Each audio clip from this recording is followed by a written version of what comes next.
Je m'appelle Marco Marquez, j'ai 27 ans, je suis psychologue clinicien de la santé. J'exerce au CHU de Pellegrin dans le service de santé au travail.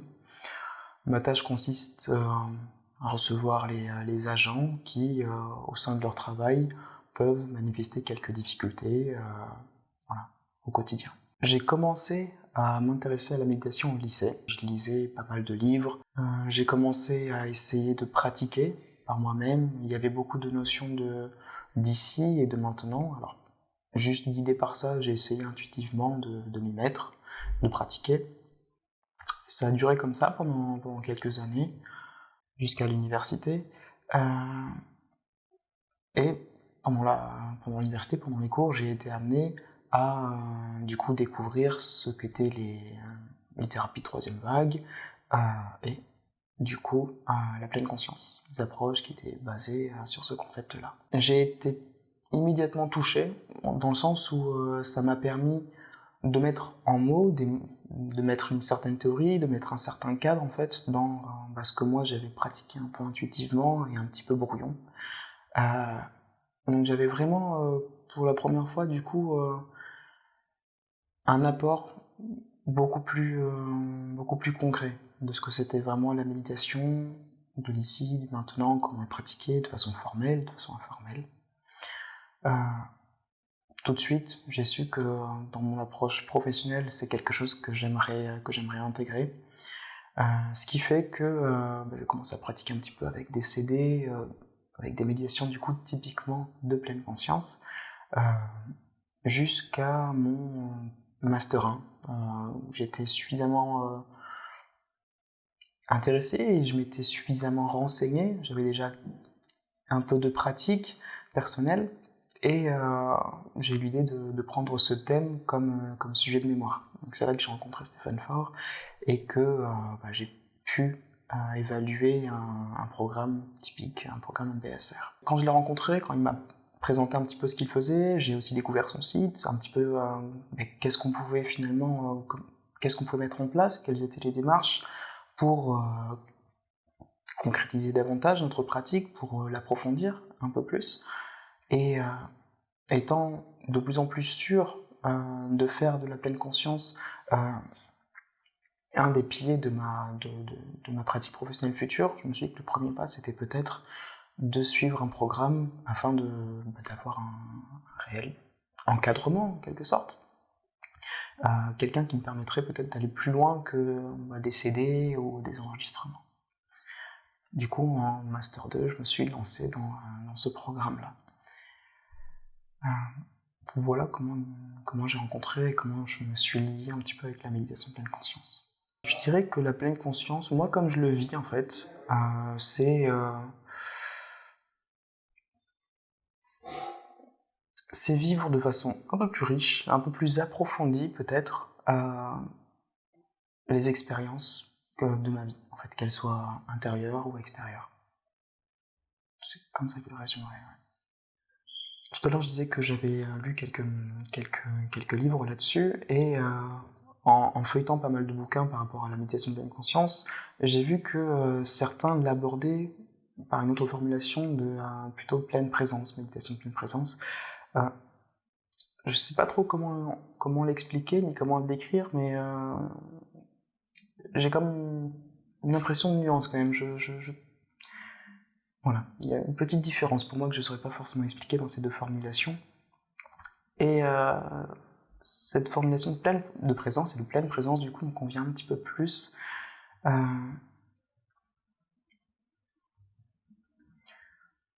Disons que ce qu'il évoque pour moi, ce mot, c'est une attention beaucoup plus approfondie des choses qui se passent dans ma vie. Des différentes expériences que je peux rencontrer, des différentes personnes que je peux croiser. C'est à ça que j'ai pensé en fait tout à l'heure quand j'ai lu un petit peu le questionnaire. Alors je sais plus qui c'est, mais il y a un écrivain qui dit qu'il ne faut pas forcément rajouter des années à la vie, mais plutôt de la vie aux années. Et quand je parle de pleine présence, quand je lis ce concept et ce mot, c'est exactement ça, quoi, ça me renvoie. J'ai l'impression qu'en étant plus présent, quelque part, j'existe davantage. Ouais, c'est ça.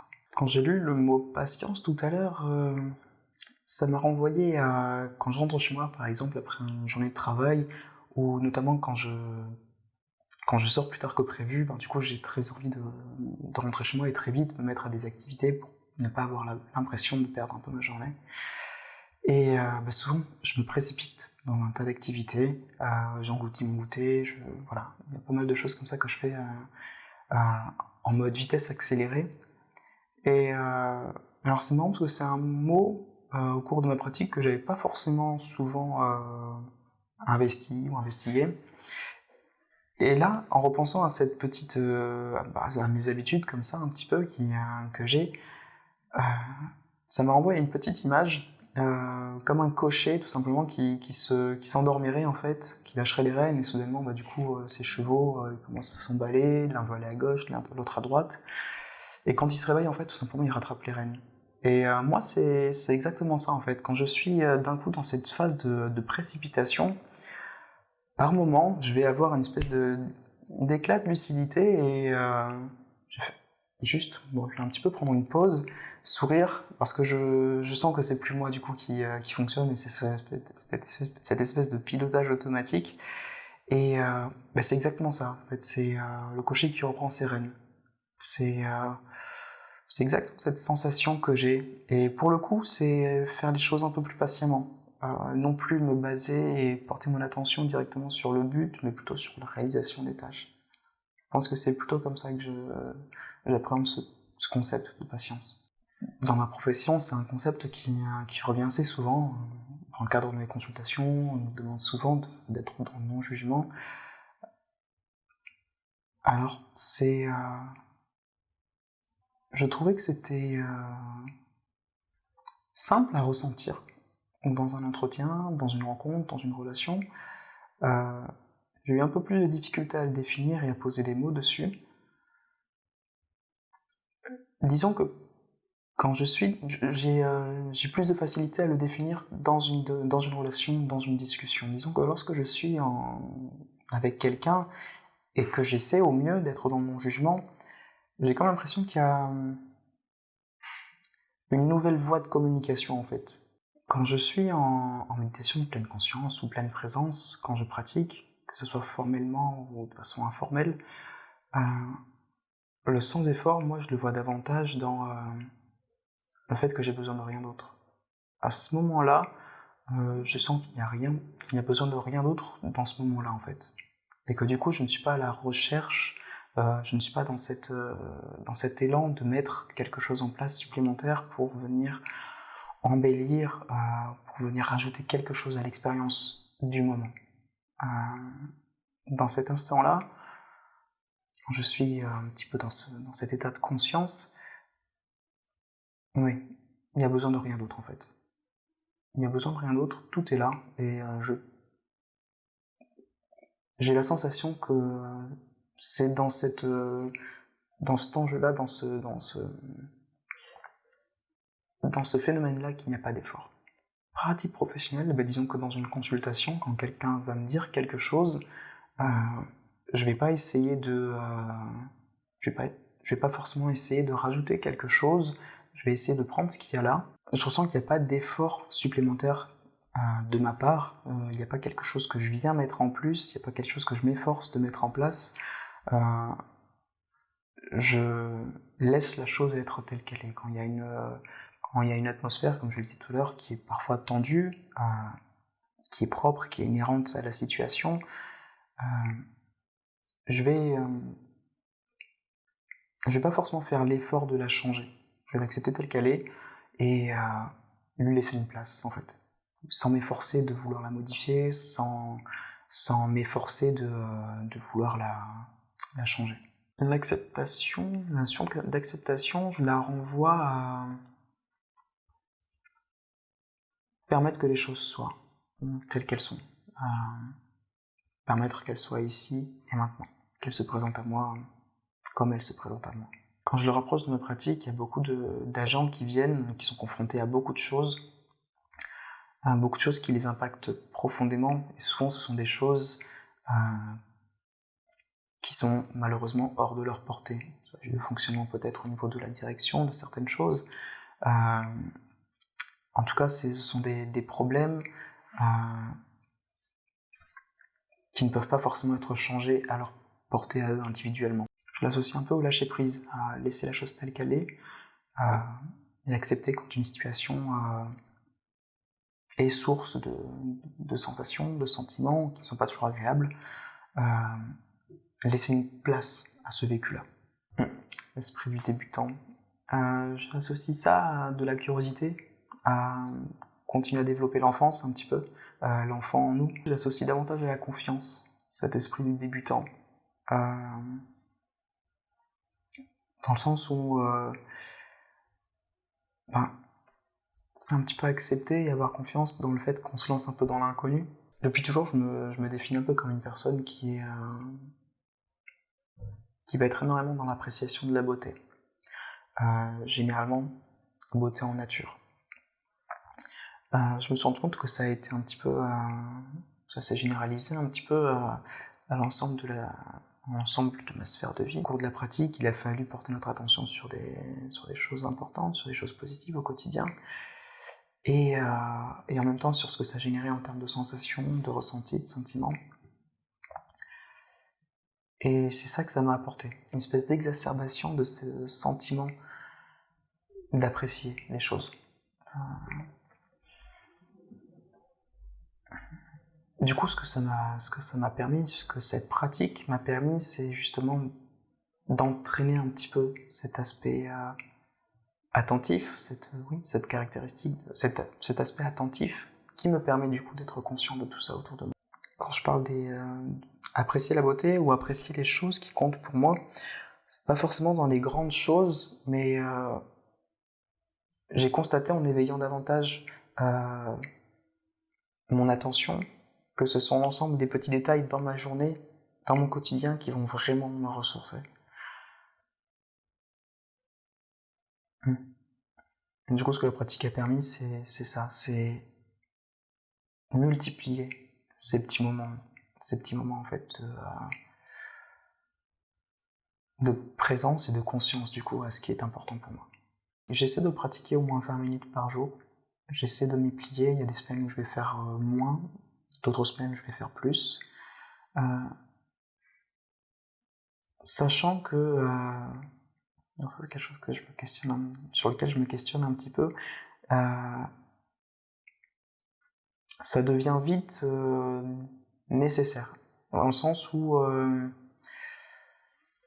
quand je pratique pas pendant un certain temps, ça me rattrape un peu. Donc je sais pas s'il y a une espèce de notion de dépendance, ou je sais pas, mais c'est un peu ça. Quand je le pratique pas pendant quelques jours, parce que les aléas de la vie font que j'ai plus de mal à prendre le temps de le faire, je vais vite le sentir. Je vais vite le sentir et être peut-être plus vite irrité et irritable que lorsque je ne pratiquais pas, ce qui est assez paradoxal. Je me force à faire un body scan une fois par mois. Je me dis je me force, mais en même temps je me force pas trop parce que c'est vraiment quelque chose auquel je prends plaisir. Ensuite j'essaie vraiment de me mettre en pratique, de l'appliquer de façon informelle au quotidien. Dans le sens où je vais essayer dans chaque petite expérience d'apporter une touche de conscience supplémentaire. En fait, je vais presque jouer avec ça. Quand par exemple je vais être dans le transport en commun, je vais essayer alors c'est étrange, je vais essayer de complexifier un peu l'expérience. Non pas de la rendre compliquée, mais de la rendre un peu plus complexe, un peu plus riche. Je vais essayer de porter mon attention sur 5 bruits autour de moi, 5 sensations tactiles, sur les odeurs. Je vais essayer de m'efforcer de porter mon attention sur un petit peu cette sphère sensorielle et voir ce qui s'y passe. C'est des petites choses, c'est des moments comme ça que je définis un peu comme de l'amusement en pleine conscience. Et sinon, au quotidien, dans les boissons que je vais boire, dans ce que je vais manger, pas tout le temps, mais au moins une fois par jour, je vais essayer de prendre quelque chose et de l'apprécier, de prendre juste quelques instants et de l'apprécier. La difficulté, c'est de prendre le temps. Parce que le temps, je l'ai. Généralement, je vais pas me mentir, je l'ai souvent. Sur 24 heures, c'est pas difficile de me débloquer un peu de temps, mais je le prends pas souvent. Les difficultés, c'est de faire avec ça, de me confronter à ça, de me confronter à mais pourquoi est-ce que tu ne l'as pas fait alors que tu avais plus de temps, alors que tu avais du temps et que tu as plutôt préféré aller vers un divertissement ou vers quelque chose comme ça. Les difficultés et en même temps l'enjeu, c'est d'accepter ça. Peut-être accepter que, en effet, parfois je prends pas le temps et c'est comme ça. J'ai de la chance de pouvoir avoir un entourage qui pratique un petit peu. Donc généralement, on peut se ressourcer un petit peu, on peut se stimuler et puis partager un moment un moment de méditation de pleine conscience. Alors c'est pas mieux, mais ça reste plus stimulant par moment et ça peut enrichir la pratique, dans le sens où on peut demander comment ça s'est passé pour l'un, comment ça s'est passé pour l'autre. Ça c'est un des facteurs qui fait que je maintiens un petit peu la pratique. Je maintiens la pratique aussi par la nouveauté. J'essaie souvent de suivre des guides ou des instructeurs que je ne connais pas forcément, faire des méditations différentes du quotidien. J'essaie de ne pas me cantonner à une seule méditation ou à un seul enregistrement. J'essaie parfois de me mettre en difficulté aussi, à m'instruire moi-même, dans des moments où ça va justement pas du tout. J'essaie de mettre en pratique dans des moments où j'en ai vraiment pas envie. Et mine de rien, cette mise au défi, ce petit challenge, ça permet de maintenir la pratique. Par rapport au début, j'y vois beaucoup plus d'amusement. Je suis assez sportif, et, je cours pas mal, et je peux courir 10 km, 12 ou 15, et chaque kilomètre que j'ajoute, ça va m'apporter des sensations nouvelles un petit peu. Ça m'apporte des sensations nouvelles et en même temps, ça repousse un peu les frontières des connaissances que j'ai sur moi, physiquement. Au début, pour la méditation, c'était pas aussi évident, parce qu'à chaque fois, c'était des choses très subtiles, et j'arrivais pas forcément à noter d'évolution, à part dans le body scan, au début, si je m'endormais à la 30e minute, au bout d'un moment, à la 32e, 33e, au bout d'un moment, j'arrive à la fin. Là, on peut noter une certaine évolution, quoique elle n'est pas forcément représentative, parce que quelques années que je pratique un petit peu, parfois encore aujourd'hui, le body scan, je vais tenir jusqu'au bout, et parfois au bout de 20 minutes, je vais m'endormir. Donc ce critère-là n'est pas forcément signe d'évolution. En revanche, ce qui est signe d'évolution, c'est vraiment cet amusement et cette nouvelle lecture des sensations. Comme je disais au début, en fait, je suis rentré dans la méditation au début par beaucoup de lectures, et je trouvais que les livres étaient vraiment essentiels. Sans eux, je ne serais peut-être pas rentré dedans, mais c'est au final qu'une porte qui s'ouvre. Et j'ai mis pas mal de temps avant d'ouvrir, après avoir ouvert cette porte, j'ai mis pas mal de temps avant de vraiment rentrer et de pratiquer. Quand j'ai commencé à pratiquer, j'ai pratiqué un petit peu. Pendant 1 an, j'étais vraiment beaucoup dessus. Et finalement, j'ai arrêté pendant quelques mois aussi, voire un peu plus, 1 an ou 2, avant de vraiment concrétiser et rentrer, ce que je dirais, pleinement dedans. Je pense que pour se lancer dedans, il faut essayer de cultiver cet esprit de curiosité.